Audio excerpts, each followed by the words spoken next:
Badilo chittare beran ave hichki.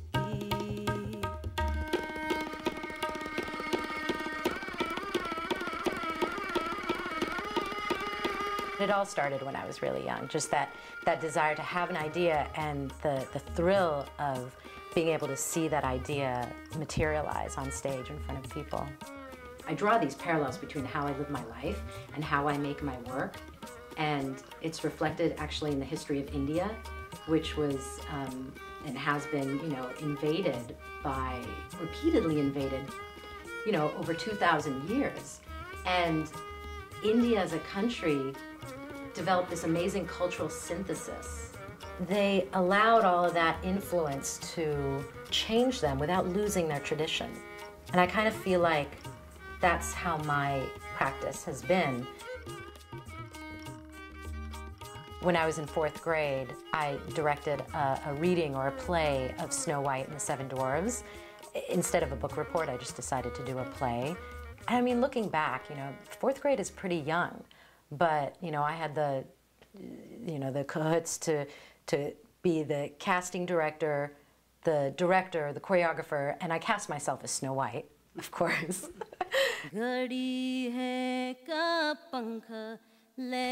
So I'm currently performing Bahu-Beti-Biwi, which means daughter-in-law, daughter-wife. And the piece explores my own heritage, modern womanhood, and the changing roles of women in India. And it's a very humorous and confrontational work. It layers dance, vocal percussion, and percussive text, which draws on the complex rhythms from North India, from North Indian music and dance. It layers live singing. I sing live in the piece, poetic imagery and monologue. And I pretty seamlessly use those different theatrical elements to transition between about 9 different characters.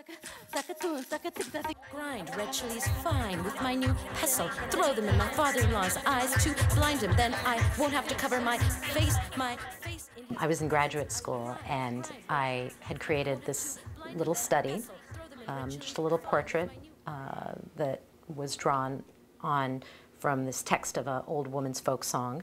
And then I created this separate character on a completely different day. And so I thought about this auntie of mine who lives up in Northern California, and she's, her head is always moving, and she's always, like, when she's talking to you, she's always moving, she's always feeding, And so it was really this fun little improvisation I did.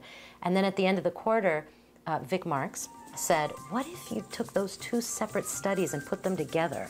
Like, how would they relate, or how would they live in the same space? So this totally intrigued me, and I was so interested in the challenge of how are these 2 unrelated women related?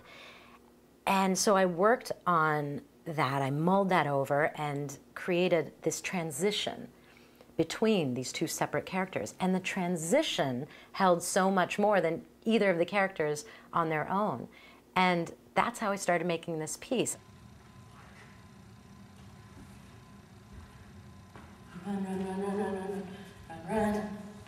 The most challenging moment of making this piece for me, I think, was just the fact that it was a solo and that I had to be subjective and objective at the same time.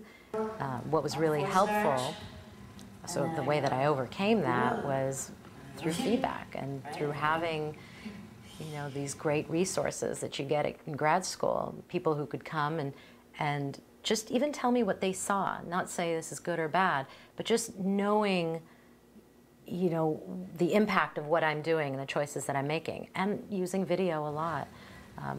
I would say that was the biggest challenge for me. Na, na, na, na, na, na, na, na. Taking away any human freedom to me is wrong. So that's really what the piece is about. It's about the essential desire that we all have to be free, freedom of the human spirit. And literally there was a moment, there's a seed to this piece, which is when I was in the small town of Rajkot, and I'm in a kitchen with my Kaki, my father's brother's wife, and she was probably only 6 years older than me. I was 17, she was 23. And we're rolling rotis, you know, chapatis, like tortillas. I'm just rolling them, you're rolling hundreds of them for the family, and I'm just thinking, oh, this is great. Little village just rolling rotis, and it's hot, and we're sweating, and oh, it's so romantic, you know. And then she popped that bubble by starting to, you know, tell me how she's really feeling about all of this.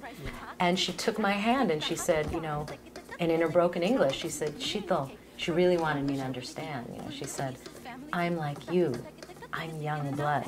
Not any hand, but mine. She takes my hand and says to me, I'm just like you.